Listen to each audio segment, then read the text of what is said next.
Renoven, el mayor fabricante de ventanas de aluminio y PVC, presenta Renoven Hogar. Una nueva división dedicada a la venta e instalación de todo tipo de soluciones para interior y exterior. Cortinas decorativas, toldos, pérgolas bioclimáticas, suelos técnicos, cortinas de vidrio, domótica. Renoven, soluciones para todo tipo de necesidades.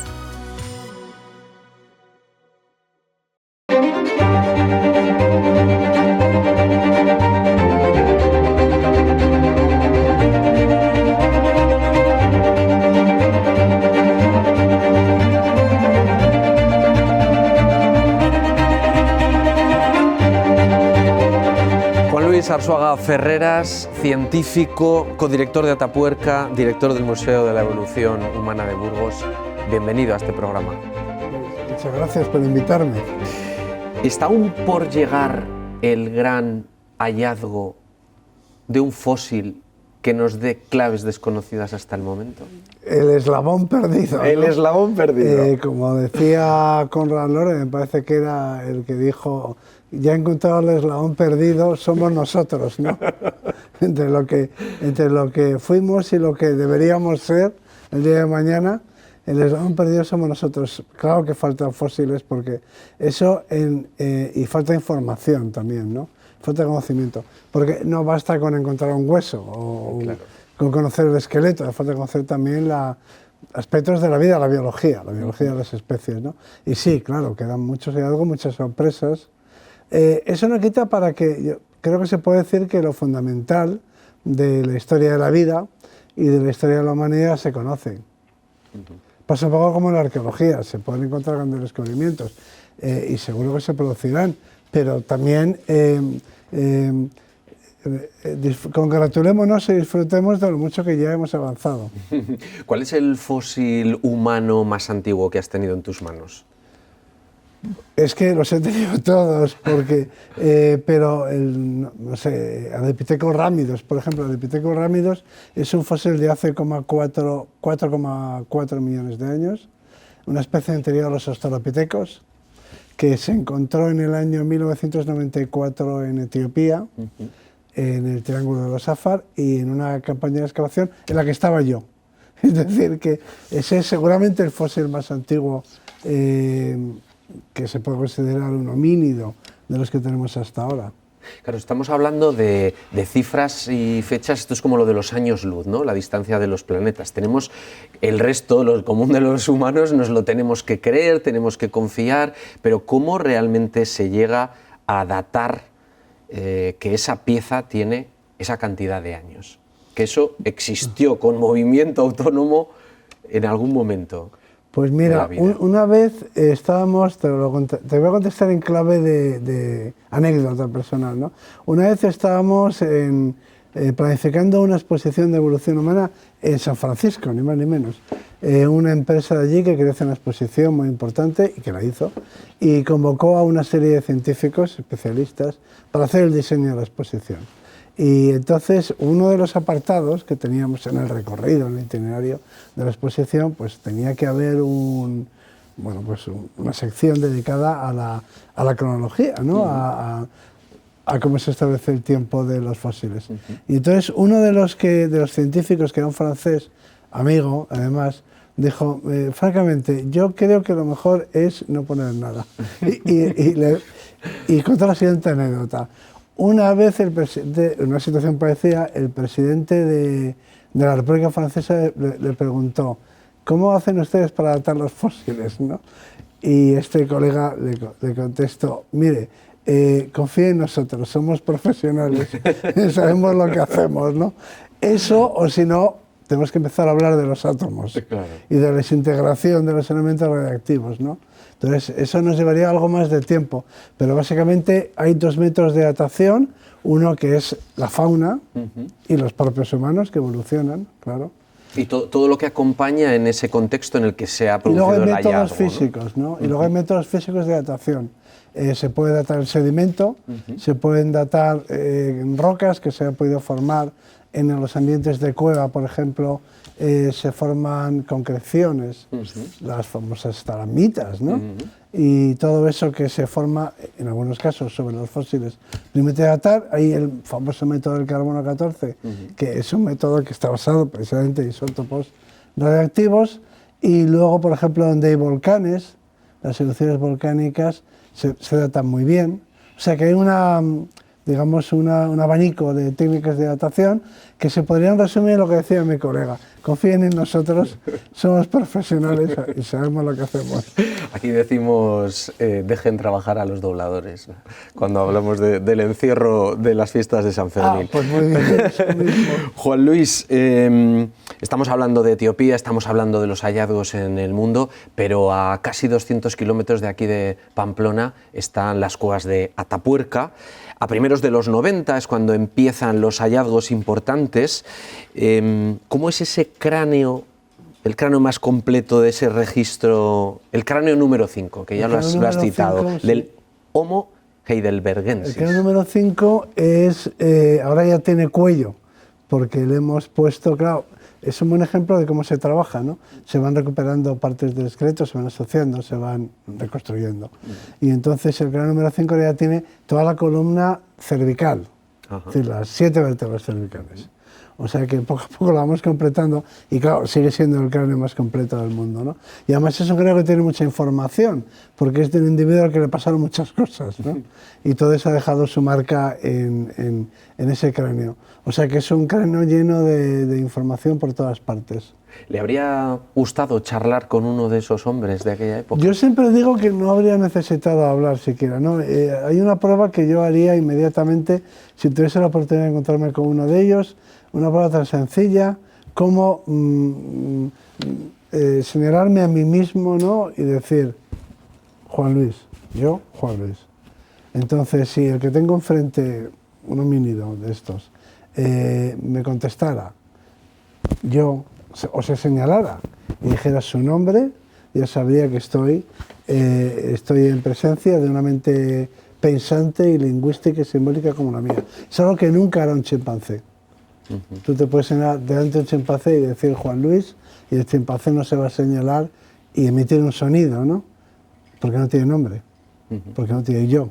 No, porque nosotros entendemos por el yo. O sea que no necesito mucho tiempo, necesito estar mucho tiempo con un antepasado nuestro. Lo que yo quiero saber es si es o no autoconsciente, si tiene o no yo, si tiene o no lenguaje simbólico. Para eso simplemente necesito señalarme, decir Juan Luis, preguntarle a él. Si me dice Krog, pues ya sé que estoy delante de Krog. Estos homínidos, los de la Sierra de Atapuerca, ¿hace cuántos años vivieron? En Atapuerca es que Atapuerca es el mayor proyecto, esto conviene decirlo, es el mayor proyecto que existe en el mundo, en el campo de la evolución humana, el mayor proyecto. En cualquier variable y parámetro que se utilice, que se mida y que nos sirva para evaluar la dimensión de un proyecto, ¿no? Entonces, aquí tenemos el registro fósil completo de la evolución humana en Europa. Desde hace casi 1 millón de años, 1,5 millones de años, quiero decir, hasta la actualidad, hasta el presente. O sea que tenemos todo el registro.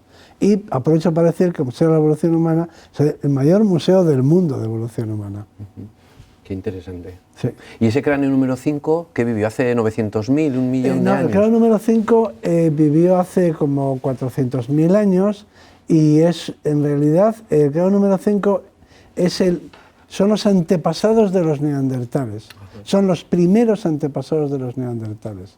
Son los orígenes de los neandertales. A partir de ahí van a evolucionar los neandertales, mientras que en África, en ese mismo momento crucial, es un momento crucial, porque en Europa empiezan a evolucionar los neandertales y en África nosotros. Pero tenemos fósiles anteriores, antes de que se produjera esa bifurcación. Y cuando llegaron los primeros Homo erectus, ya estamos hablando de especies africanas, ¿no? Hace más de 1 millón de años a Europa. Estamos con la puerta abierta al Museo de la Evolución Humana de Burgos. Hemos visto por ahí a Miguelón. Ha dicho que a estos homínidos les pasaron muchas cosas. Sí, hay muchos aspectos. Pues les pasó de todo. Nosotros estudiamos su vida, en realidad, ¿no? porque los fósiles tienen que ser son un documento en el que, pues, que contiene información acerca de la vida secreta de las especies, me gusta decir a mí, ¿no? Esa información va desde el ADN. Aquí en Atapuerca, precisamente, estos fósiles de la sémola de los huesos son los fósiles más antiguos que han proporcionado ADN. Es el ADN humano más antiguo, hasta la fecha, ¿no? Entonces sabemos desde su ADN hasta, por ejemplo, violencia, comportamiento. Hay mucha violencia en la prehistoria y se refleja en Atapuerca, pero también hay comportamientos funerarios, hay comportamientos de cuidado, y luego hay cosas que tienen que ver con la alimentación, con el desarrollo, con la biomecánica, con la locomoción, con el parto. No sé, todo lo que yo siempre digo que Atapuerca es como encontrarse con una tribu no contactada, ¿no? O sea, ¿qué te gustaría saber sobre esa tribu? Pues todo, ¿no? Cómo crecen, cómo se desarrollan, cómo se alimentan, cómo se organizan, cuál es su tecnología. Bueno, pues todo lo que te gustaría saber de una población humana que no desconocida, es lo que nos gustaría saber de ellos mismos. Pero las preguntas son iguales, ¿eh? ¿Qué comen? ¿Qué grupos forman? ¿Qué creencias tienen? ¿Qué comportamientos tienen con respecto a la muerte? En fin, todo eso. ¿Cómo viven? Si viven en pareja, si no, en fin, todo eso. ¿Cuántos años vivían en aquella época? Hay que empezar por decir, a la gente esto le sorprende mucho porque todo el mundo está convencido y se dice que vivían pues 30 años o menos de 30 años. Esto es un error que se debe a que se confunde la esperanza de vida con la duración de vida, con la longevidad. En España la esperanza de vida en 1900 no llegaba a los 40 años de vida. Eso no quiere decir que en 1900 no hubiera nadie que viviera más de 40 años. Claro. Muchísima gente vivía más de 40 años. Lo que pasa es que había mucha mortalidad infantil. Entonces, para que tengas una idea, hay chimpancés en la naturaleza, hay chimpancés que llegan hasta los 50 años en el medio natural. O sea que, por supuesto, muchos se mueren antes, pero de los 40 años pasan bastantes. Y estas poblaciones tan antiguas, algunos individuos pasarían de los 50 años. Aquí algunos, eso no quiere decir que la media fuera de 50 años, pero en la sémola de los huesos tenemos individuos que tenían más de 50 años cuando murieron, ¿no? Pero no es extraordinario porque los chimpancés y los gorilas pueden llegar a los 50 años. Y luego, a lo largo de la evolución humana, se va aumentando la longevidad, es decir, la vida, el máximo que se puede llegar a vivir, y se llega pues más o menos hasta los 70 años, me gusta a mí poner esta cifra, que es la longevidad propia del Homo sapiens. Es decir, lo que se podía vivir en esas condiciones en la época de Altamira. Oye, Juan Luis, ¿qué parte de suerte tuvimos o tuvisteis descubriendo Atapuerca? ¿Qué fue lo que llamó la atención de los investigadores? Pues la misma suerte que se tiene en cualquier proyecto científico. A mí me gusta decir que Atapuerca es un proyecto científico como el que pueden desarrollar en su laboratorio un biólogo molecular, por ejemplo, ¿no? Siempre es igual el método científico. O sea que uno tiene unas preguntas, esa es el comienzo de la investigación, entonces busca respuestas, prueba en mi caso con un yacimiento. Yo he excavado muchos yacimientos y sigo excavando, aparte de Atapuerca. Algunos parecen prometedores, se insiste en ellos, se continúa, se pone más esfuerzo, se obtienen resultados, eso hace que se consiga financiación. Pero exactamente igual que lo que puede hacer que un proyecto de investigación de un astrofísico, ¿no? Uno tiene un problema, cree que hay una posible respuesta en alguna parte, si la cosa funciona, pues sigue adelante. O sea que en realidad el azar es pequeño. En el caso de Atapuerca hay un magnífico registro, ¿no? Y eso nos ha permitido estudiar mucho más de lo que podíamos imaginar que podríamos estudiar. Pero se fue paso a paso, como en cualquier proyecto científico. ¿Vamos a saber algún día cuál es el origen de la vida? ¿O no lo sabemos porque los investigadores ya habéis dado con ello y no lo queréis contar porque no vamos a ser capaces de entenderlo. Bueno, el origen de la vida se podrá decir que se conoce el día que seamos capaces de fabricar vida. La ciencia actual no es capaz de fabricar una célula viva. O sea que nosotros no podemos crear la vida. Y además la vida no aparece espontáneamente. Antes se pensaba en la generación espontánea. Se creía antes de Pasteur que la vida aparecía continuamente en los charcos, en la vida más simple, ¿no? Que era una cosa que estaba surgiendo constantemente. Ahora sabemos que no. O sea, toda la vida que hay en el planeta es vida que tiene un origen muy remoto en el tiempo, ¿no? Y todos los seres vivos tenemos esencialmente un ADN muy parecido. Desde las bacterias hasta los humanos. Tenemos mucho en común. Entonces tenemos un origen único y muy remoto en el tiempo. Y la célula más simple, la más simple de las células, una célula bacteriana, es de una complejidad tal. La célula que nos puede parecer más sencilla, una bacteria, ¿no? Podría decir que comparado con un organismo pluricelular, con un mamífero, no sé, es una cosa muy simple. Sin embargo, es una maquinaria molecular tan compleja que nosotros los científicos no hemos sido capaces de producir, de fabricar, de sintetizar una célula. O sea que estamos muy lejos de saber cómo se originó porque no somos capaces de crearla. En este mismo programa... Pero lo sabremos. Lo sabremos. Por supuesto que lo sabremos. La ciencia en realidad es un método. Es de lo que voy a hablar en la conferencia, ¿no? La gente no tiene una idea muy clara de lo que es la ciencia, ¿no? Yeah. Muchos piensan que, bueno, pues abordar los problemas con seriedad y rigor, no sé. La ciencia pues, es una cosa que hace gente muy seria o algo por el estilo. Pero la ciencia es un método, simplemente un método. Eso sí, un método que garantiza que obtendrás la respuesta, antes o después, pero que la obtendrás. O sea, si la pregunta es una pregunta científica, llegarás a la respuesta. O sea, a la pregunta de si hay vida extraterrestre, como la pregunta es una pregunta científica, tendrá contestación. Antes o después, costará más o menos, pero toda pregunta científica acaba siendo contestada. Y esa es una pregunta científica y también será contestada. Pero lo que pasa es que a ver de qué extraterrestre estamos hablando. Si de los de las películas no, vida, o de vida, los de verdad, ¿no?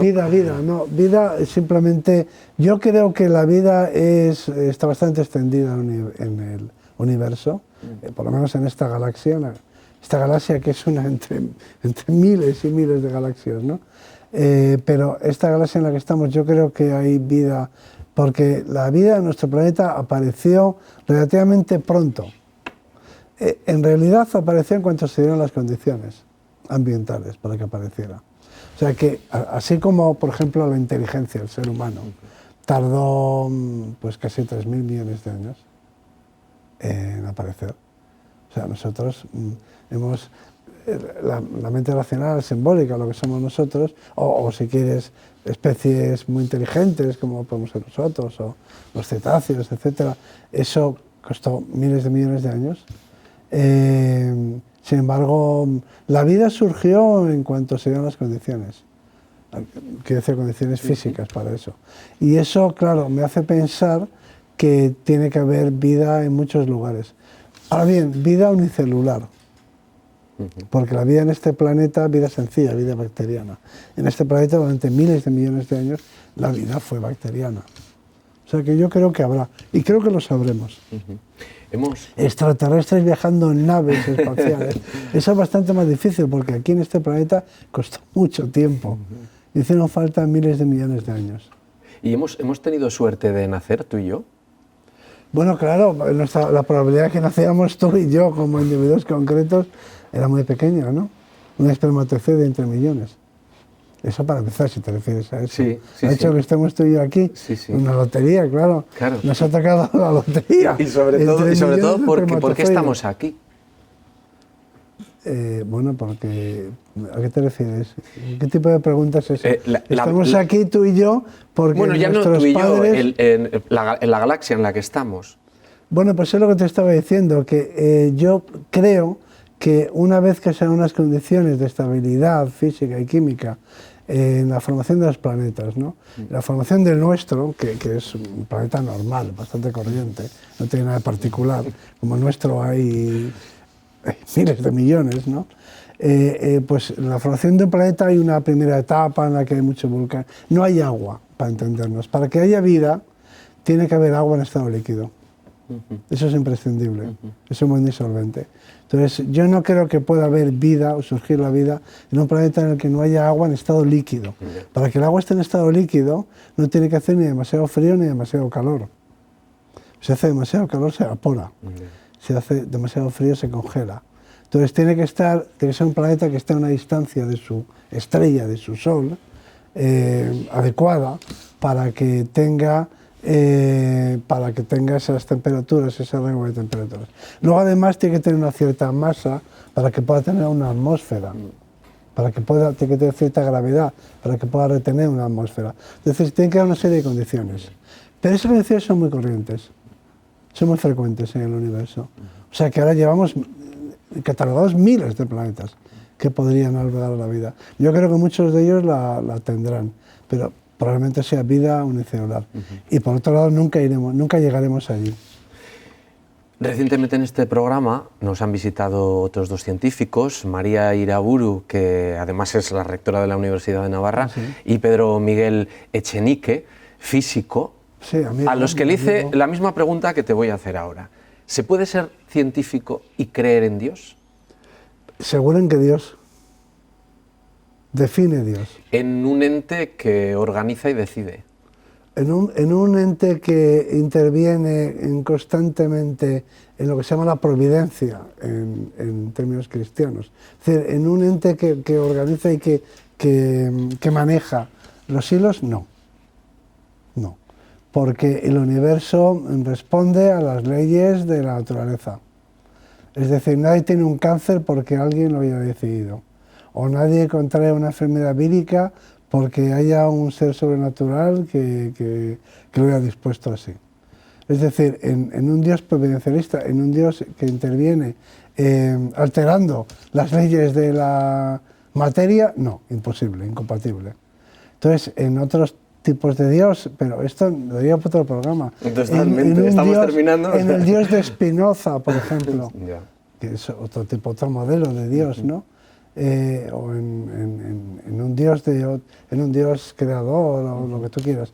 Pero es incompatible, bueno, quiere decir, todo el mundo puede ser lo que le dé la gana, ¿no? Pero quiere decir que hay una incompatibilidad entre estudiar e investigar las leyes que gobiernan el mundo y pensar que esas leyes pueden ser alteradas. Eso es pensamiento mágico, ¿no? Los milagros son pensamiento mágico. Es decir, es incompatible ser científico y creer en los milagros. ¿Sería un milagro frenar el cambio climático? ¿Deberíamos tomárnoslo más en serio? Ahí tenemos un problema muy gordo, muy gordo. La mayor parte de la gente no es consciente. La gente piensa que es un problema muy gordo. Estamos metidos en un problema muy gordo, del que está por ver cómo vamos a salir. Y no solo eso, sino que el que dice que hay una solución para ese problema o es un ignorante o es un embustero. Estamos metidos en un problema gordísimo que hemos creado nosotros mismos, por eso es un problema gordísimo, porque nosotros somos los responsables, del que no es fácil salir. Es una auténtica ratonera.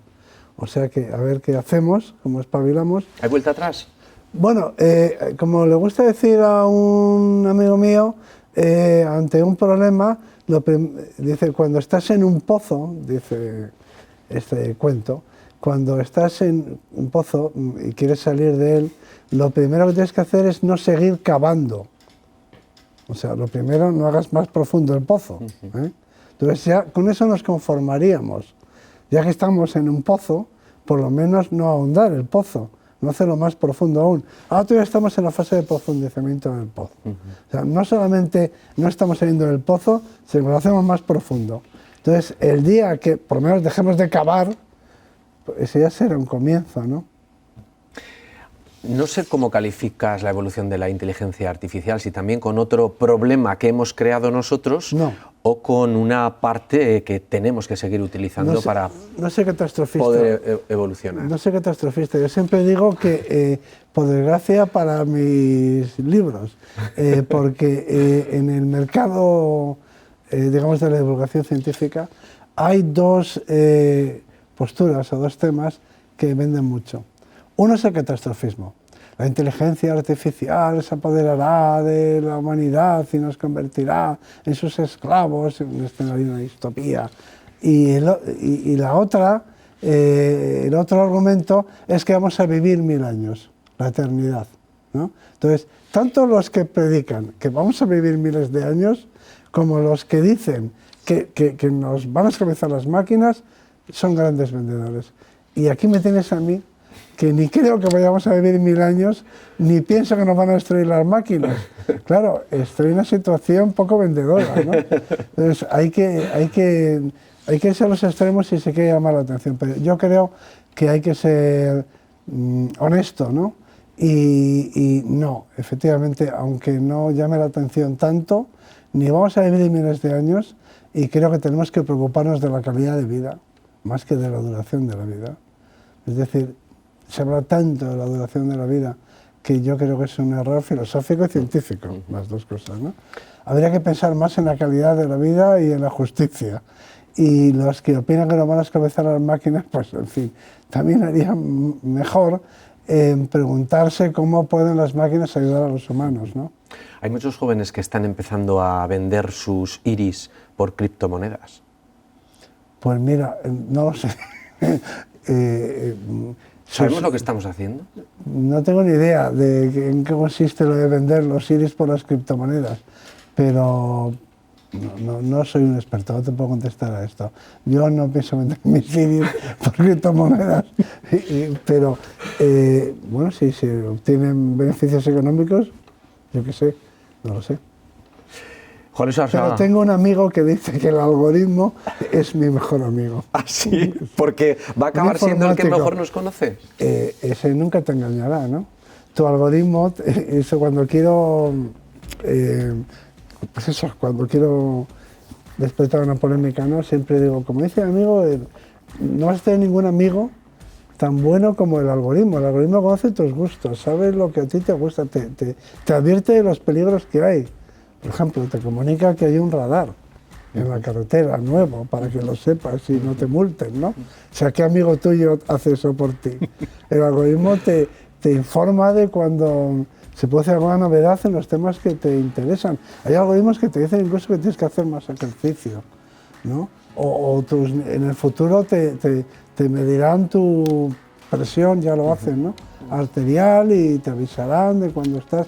O sea, no vas a tener un amigo mejor que el algoritmo.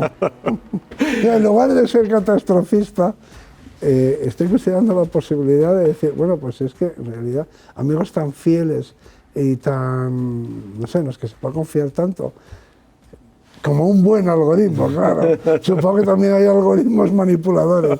Habrá que buscarse un algoritmo que sea buena persona. Bueno, yo prefiero un buen amigo con el que tomarme un vino. No sé si el algoritmo va a ser capaz de eso.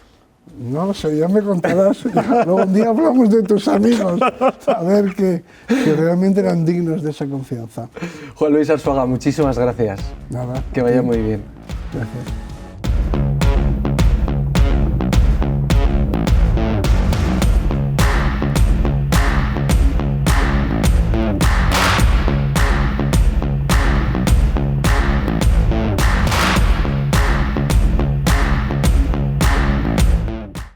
Renoven, el mayor fabricante de ventanas de aluminio y PVC, presenta Renoven Hogar. Una nueva división dedicada a la venta e instalación de todo tipo de soluciones para interior y exterior. Cortinas decorativas, toldos, pérgolas bioclimáticas, suelos técnicos, cortinas de vidrio, domótica. Renoven, soluciones para todo tipo de necesidades.